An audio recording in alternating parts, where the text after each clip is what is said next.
Dans cette vidéo, je vais répondre à une question qu'on me pose beaucoup qui est est-ce que les fleurs de bac peuvent m'aider par rapport à ma situation personnelle? Donc souvent, vous venez me voir parce que vous n'allez pas très bien, parce qu'il y a une petite déprime, voire une grosse déprime, parce qu'il y a eu des chocs dans la vie, parce qu'il y a eu des choses qui se sont passées dans le quotidien qui font que c'est un petit peu compliqué pour vous de gérer au niveau émotionnel. Et donc dans cette vidéo, je vais vous présenter ce que c'est les fleurs de bac et dans quelle mesure ça pourrait vous aider, ou en tout cas ce que vous pourriez attendre de cette méthode.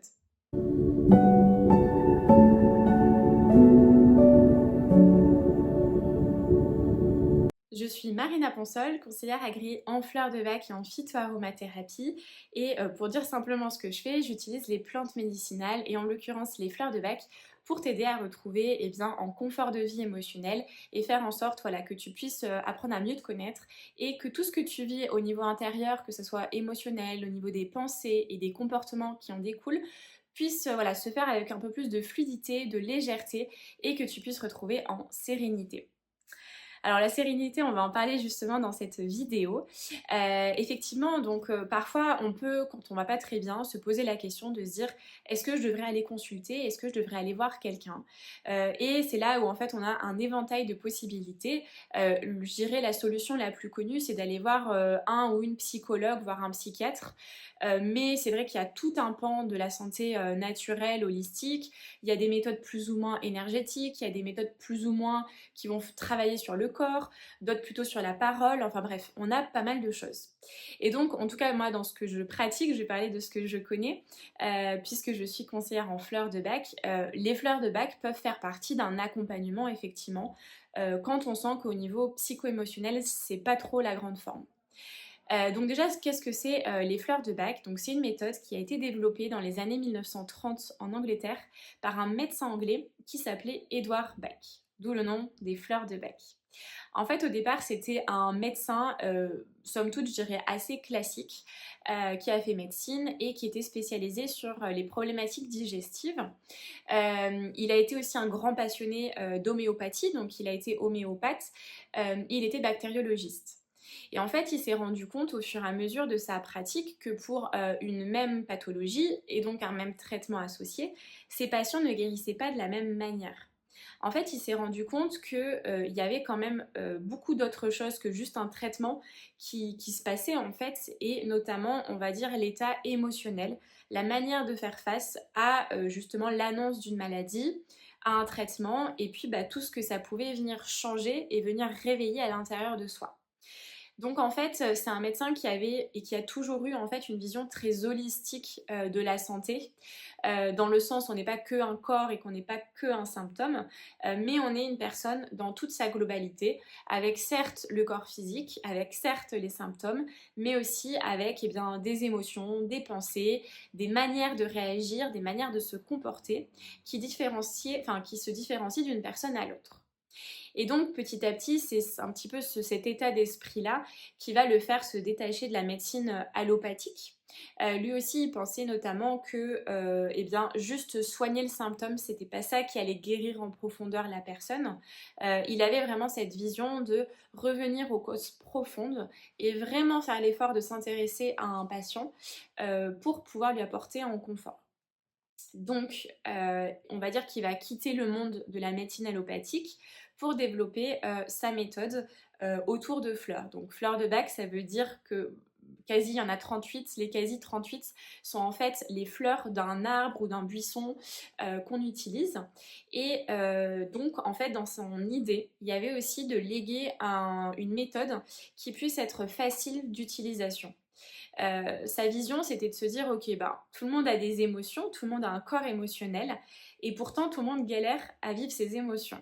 Donc, comment est-ce qu'on peut transmettre une méthode où chacun puisse se prendre en charge, un petit peu comme, je sais pas moi, vous avez un rhume, vous allez peut-être prendre des huiles essentielles, par exemple du tea tree, du ravinsara, ou vous allez aller chez le médecin pour vous aider.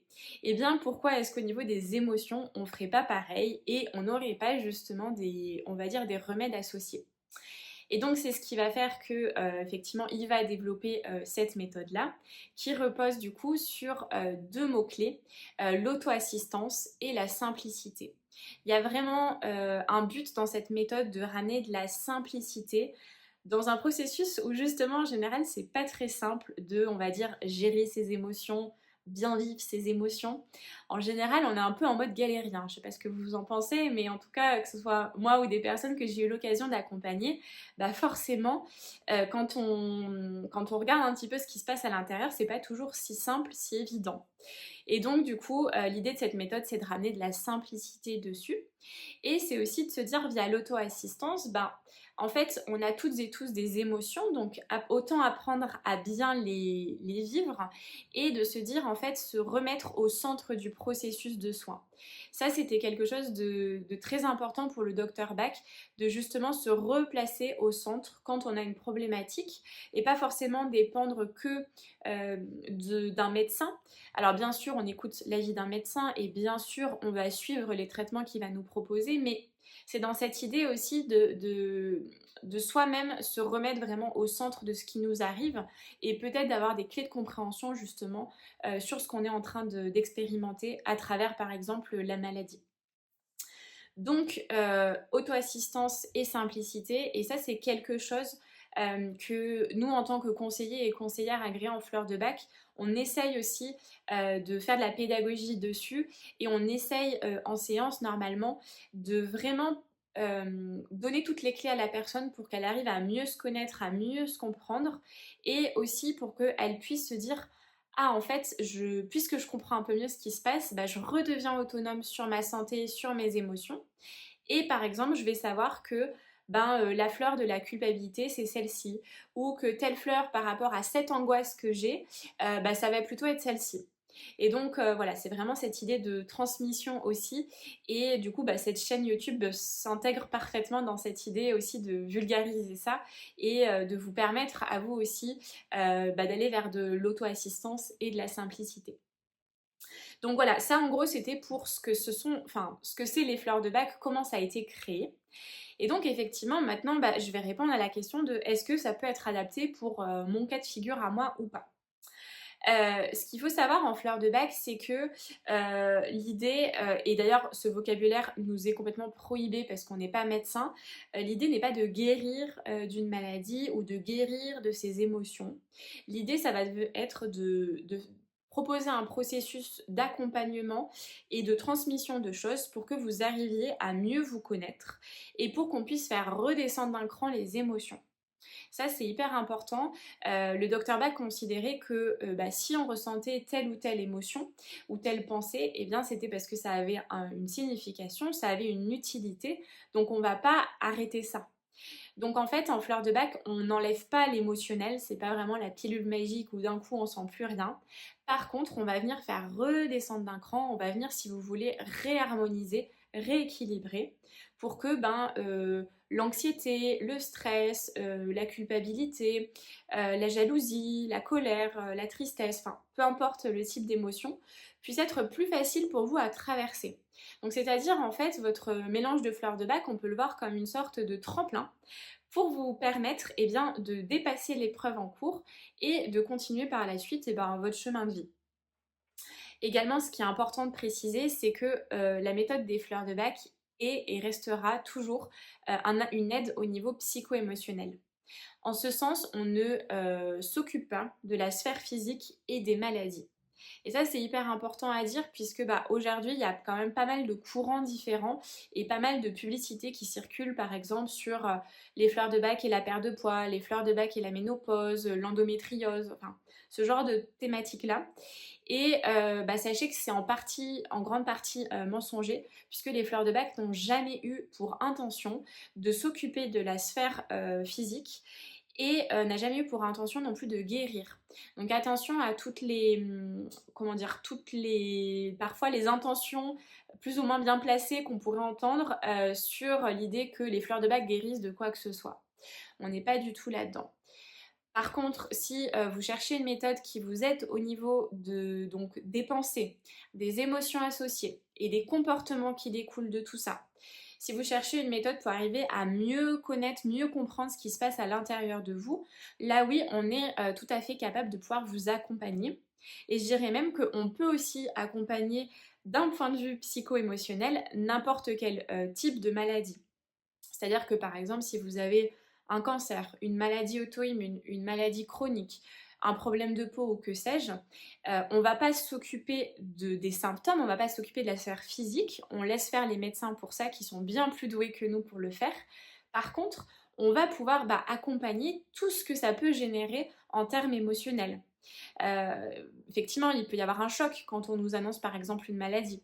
Après, il peut y avoir plus ou moins une forme de déprime, plus ou moins de perte de confiance aussi quand on est par exemple dans des processus comme ça, on va dire des prises en charge médicales qui peuvent être longues.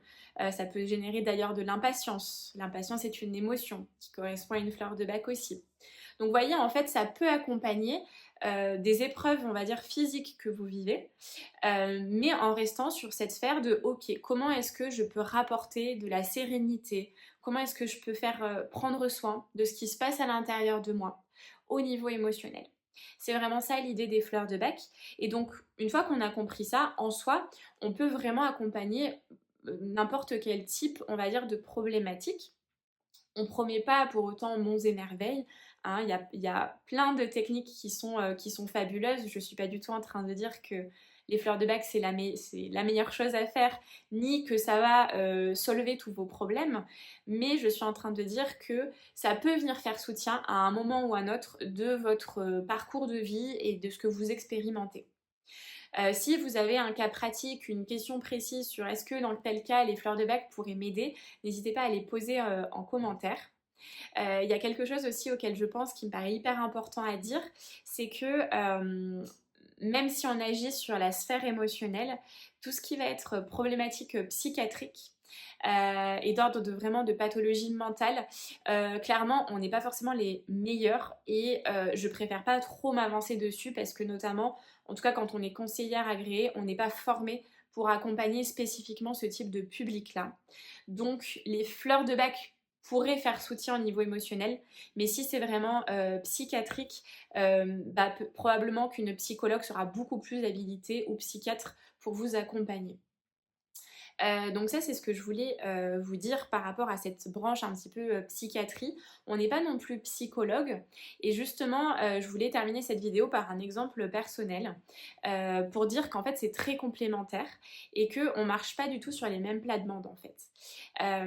Des fois, on peut être amené à se dire, ok, j'entame un processus de psychothérapie. Moi, par exemple, ça a été mon cas. Là, j'ai vu pendant 1 an et demi à peu près une psychologue et j'ai fait de l'EMDR.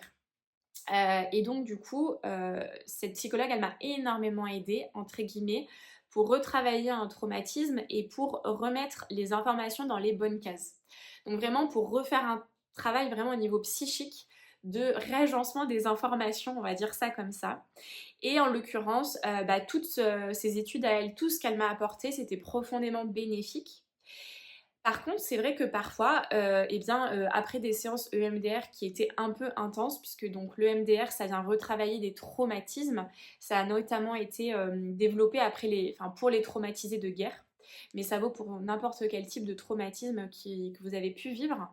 Et bien, le fait d'aller retravailler ces informations fait que on va avoir accès à de nouvelles informations, de nouvelles compréhensions, qui chez moi en tout cas ont fait qu'au niveau émotionnel parfois c'était hyper intense à gérer.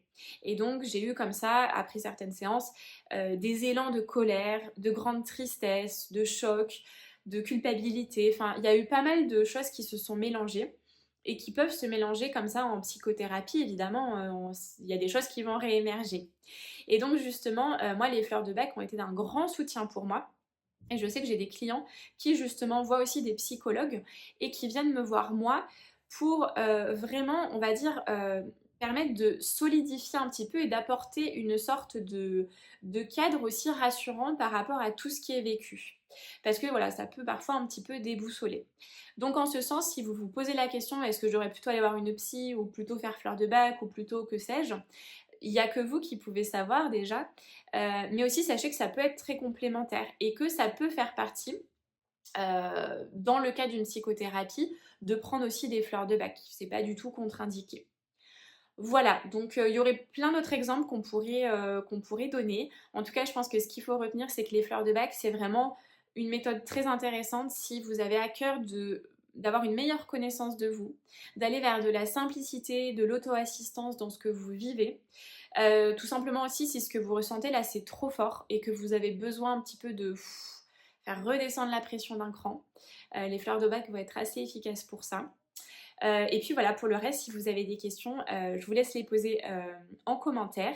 Et puis comme toujours, bah voilà, si vous avez aimé cette vidéo, n'hésitez pas à la liker, à la partager, à faire connaître cette chaîne. Et je vous dis à dimanche pour une prochaine vidéo.